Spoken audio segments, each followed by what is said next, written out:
Bu vloqda sizi Baskal qəsəbəsi ilə tanış edəcəm. Yuxarı tərəfdən görünüşü belədir. Çox dəyişilib əvvələ nisbətən. Mənim çox xoşuma gəldi, bəyəndim.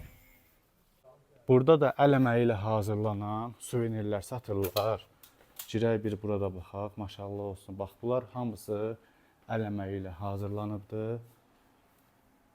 Bakı şəhərində istənilən yerə, rayonlara çatdırılmaları da var.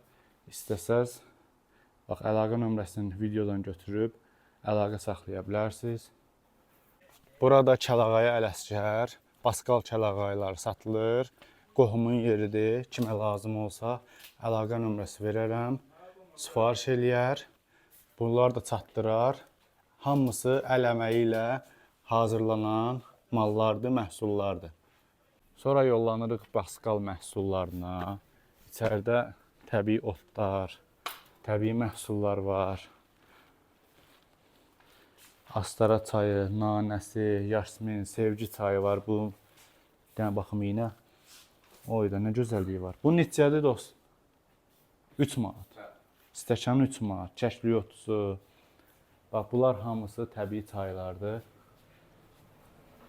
Gəlib Baskaldan əldə edə bilərsiniz.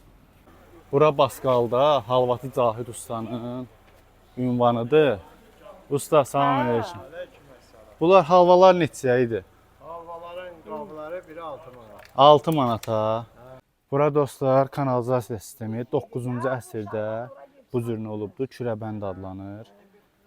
Burada da bunun hamamıdır, Baskal muzeyi. Hamam muzeyi gedir. İçərisini düzdür göstərə bilmirəm, qıraqdan göstərim. Baskal hamamı isə 17-ci əsrə təsadüf edir. Bu da Çinar ağacıdır. Bunun yaşı 500 ildən çox yaşı var. Və yanında da bulağı. Burada Qalabaşı adlanan yerdir. Baskala da buradan baxın. Bu yüksəklikdən heç görmüşdünüz Baskalı? Qəşəng mənzərəsi var.